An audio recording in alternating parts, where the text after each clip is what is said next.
काँग्रेसनी space आपली हलवली, ती स्पेस MIMनी घेतली. स्वाभाविक आहे. त्याच्यामुळे लोकांना काँग्रेस काही करू शकेल, विशेषतः मायनॉरिटीज काही वाटतं आहे की काँग्रेस आता काही आम्हाला आमचं कल्याण करणार नाही आणि म्हणून त्यांचा कल कदाचित MIMकडे वाढला असेल.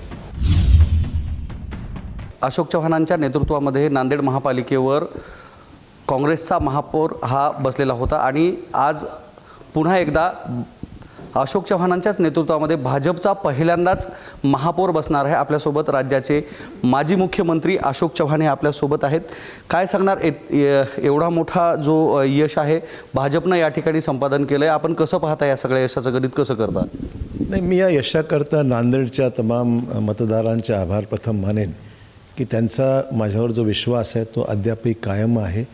नांदेडच्या विकासामध्ये त्यांच्या अपेक्षा आहेत. मागच्या काळातसुद्धा आम्ही त्या नांदेडच्या विकासामध्ये त्याची पूर्तता केली आहे. ज्या जाहीरनाम्यात आम्ही बोललो होतो, किंबहुना त्यांना विश्वास जो आम्ही दाखवला होता त्यांनी आमच्यावर, आणि त्यांनी माझ्यावर जेवढं प्रेम केलं, म्हणजे कुटुंबावर केलं, त्या विश्वासाला आम्ही पात्र राहिलेलोच आहोत आणि आगामी काळातसुद्धा तोच विश्वास पुढे घेऊन आम्ही काम करणार आहोत. एक तर हा विजय जो आहे तो आमच्या केंद्रीय नेतृत्वाचं सुद्धा मी अभिनंदन करेन, देशाचे पंतप्रधान मोदी साहेबांचं आणि राज्याचे मुख्यमंत्री फडणवीस साहेबांचं, की ज्यांचं नेतृत्व महाराष्ट्रामध्ये एक विश्वासदर्शक अशा प्रकारचं नेतृत्व आहे.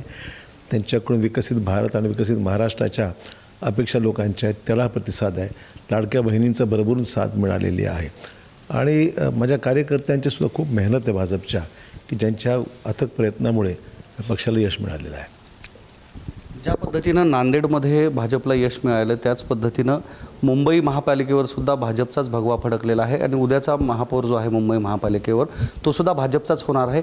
हे एकूण जे गणित आहे, बहुतांश ठिकाणी ही भाजपची सत्ता आलेली पाहायला मिळते. पण सर्वत्र भाजपलाच बोलबाला आहे. महाराष्ट्रामध्ये मुंबई नगर महापालिकेसारखी मोठी महापालिका आज भाजप आणि युती, सेना युतीचंच महापौर त्या ठिकाणी बसणार आहे आणि म्हणून मला वाटतं की लोकांचा खूप मोठा विश्वास मुंबईपासून, मुंबईच्या विकासामध्ये जे फडणवीस साहेबांनी जे भरपूर काम केलेलं आहे त्याच्यावर शिक्कामोर्तब लोकांनी केलेलं आहे. वाटतं का मराठी माणसाचा जो विषय होता तो बाजूला ठेवून लोकांनी विकासाचं राजकारण केलं असं म्हणता येईल का? मराठीचा विषय महाराष्ट्रामध्ये निश्चितच, आम्ही मराठी भाषा असो, मराठी माणूस असो, यांना भाजपने सुद्धा कधी बाजूला केलेलं नाही.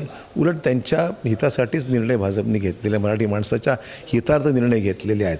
पण त्याचबरोबर नुसतं तेवढंच म्हणून चालत नाही, तर विकासालाही चालना द्यावी लागते, विकासाची कामं करावं लागतात. मुंबई आता मोठं शहर आहे, आंतरराष्ट्रीय स्तर आहे, त्यामुळे मुंबई महापालिकेच्या माध्यमातून या शहराच्या विकासाला अधिक फायदा होईल, हाही त्यातल्या लोकांच्या अपेक्षा आहेत.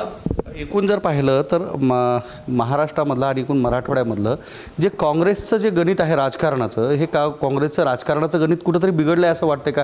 यशाचा जो ॲग्रिगेट आहे तो पण क्रम खूप खाली घसरल्यासारखं वाटतं. काँग्रेस आत्मपरीक्षण करत नाही. काँग्रेस तर नेतृत्वहीन अशा प्रकारची परिस्थिती महाराष्ट्रात विशेषतः निर्माण झालेली आहे आणि त्यामुळे झालेल्या चुका त्या चुका पुन्हा होतात. राजकारणाची दिशा बदललेली आहे, राजकारणाच्या एकंदरीत लोकांच्या अपेक्षा बदललेल्या आहेत आणि म्हणून ज्या अपेक्षा काँग्रेसच्याकडून होत्या त्या फुल ठरत आहेत आणि लोकांना कळतं की आता इथे काही काम करण्या इतपत नेतृत्व राहिलेलं नाही आहे.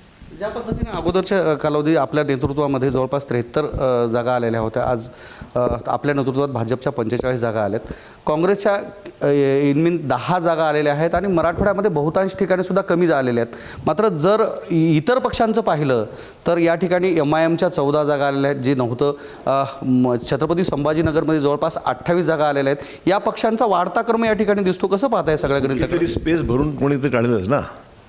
काँग्रेसनी स्पेस आपली हलवली, ती स्पेस MIMनी घेतली. स्वाभाविक आहे. त्याच्यामुळे लोकांना काँग्रेस काही करू शकेल, विशेषतः मायनॉरिटीज काही वाटतं आहे की काँग्रेस आता काही आम्हाला आमचं कल्याण करणार नाही आणि म्हणून त्यांचा कल कदाचित MIMकडे वाढला असेल. वंचित बहुजन आघाडीचे हे जवळपास 5 नगरसेवक आपल्या इथं आलेले आहेत. म्हणजे वंचित बहुजन आघाडीचा परफॉर्मन्स काँग्रेस पक्षापेक्षा जास्त होता असं म्हणता येईल का?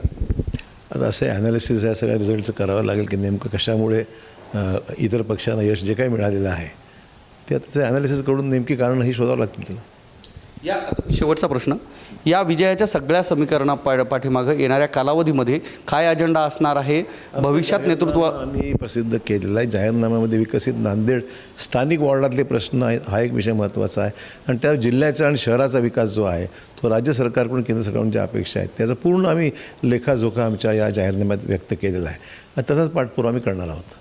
निश्चितच हे होते आपल्यासोबत राज्याचे माजी मुख्यमंत्री अशोक चव्हाण, ज्यांनी नांदेड महापालिकेवर जो भाजपचा एक हाती भगवा जो फडकलेला आहे त्याचं सर्व श्रेय कार्यकर्त्यांना दिलेलं आहे आणि सर्वसामान्य मतदाराला दिले. येत्या कालावधीमध्ये यांच्याच नेतृत्वामध्ये नांदेड जिल्हा व शहराचा विकास होईल असं आश्वासन यावेळी यांनी दिले. कॅमेरामन सुधाकरसह मी धनंजय सोळंके, टाइम्स नाऊ मराठी, नांदेड.